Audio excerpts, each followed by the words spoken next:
स्वागत है आपका एक नए वीडियो में। महिको की जो गोल वैरायटी है ये काफ़ी चर्चा में रही है और पिछले कई साल किसान भाइयों की पसंद रही, लेकिन आज के समय में देखा जाए तो ये वैरायटी कैसी साबित है, आपको बहुत कुछ इन्फॉर्मेशन मिलने वाली है अगर आप रिसर्च सीड को लगाने के बारे में सोच रहे हैं। कि चैनल पर नए हैं, सब्सक्राइब नहीं किया तो चैनल को भी सब्सक्राइब कर लीजिएगा।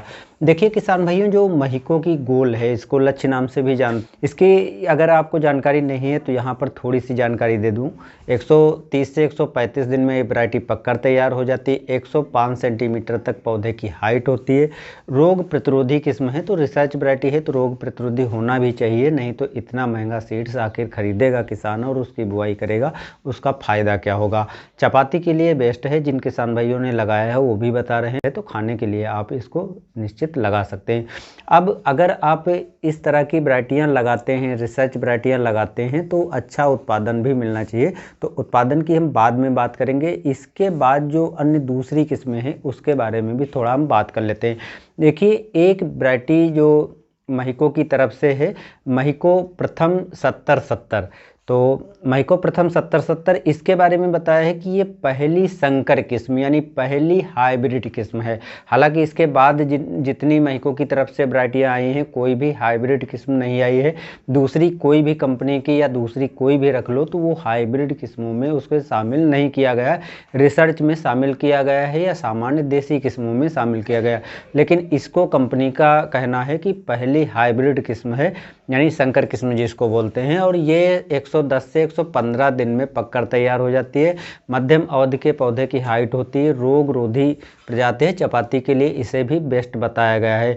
लेकिन शायद बहुत कम संख्या होगी ऐसी जो प्रथम 70-70 गेहूं की किसान भाई बिजाई करते हो। इसके बाद अगर कंपनी ही दूसरी हाइब्रिड किस्मों को नहीं निकाल रही है तो इसका मतलब है कहीं ना कहीं ये इतनी अच्छी वैरायटी साबित नहीं हुई है। जो हाइब्रिड के हिसाब से उत्पादन आदि मिलना चाहिए था वो शायद नहीं मिल रहा है।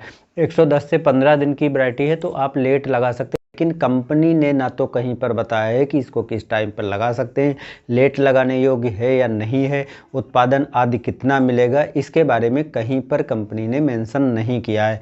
अब एक चीज़ दोस्तों आपको बता दें कि जो रिसर्च वैरायटियाँ आती हैं, जो बहुत सी प्राइवेट कंपनियों की वैरायटी आती हैं, अगर आप देसी किस्में लगाते हैं या यूनिवर्सिटी द्वारा जो किस्में लॉन्च की जाती, उनमें सबसे बात जो पहली रखी जाती, जो पहले उत्पादन को लेकर के होता है, और उसी के बेस पे किसान उस वैरायटी को लगाता है कि हमें ज़्यादा से ज़्यादा उत्पादन मिले।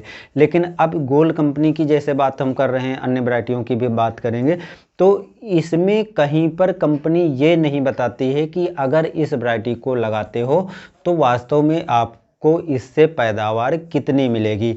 बस ये कहेगी कि उच्च उत्पादन क्षमता है, अधिक पैदावार आपको मिल जाएगी और आपके लिए बेटर साबित हो सकती है। मध्यम अवधि में लगा सकते हो या देर से लगा सकते हो, और रोग रोधी प्रजातियाँ, ऐसा तो सब कुछ बताते हैं लेकिन उत्पादन नहीं लिखती हैं।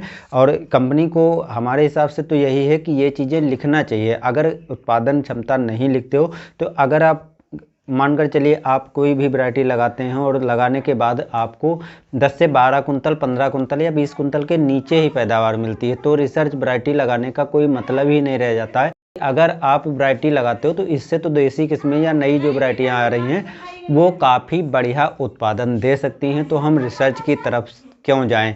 थोड़ी सी भी जानकारी आपको अच्छी लगी है या फ़ायदेमंद साबित हुई है तो कमेंट करके ज़रूर बताइए, और चैनल पर नए हैं तो सब्सक्राइब कर लीजिएगा और वीडियो को लाइक भी कर दीजिएगा। धन्यवाद।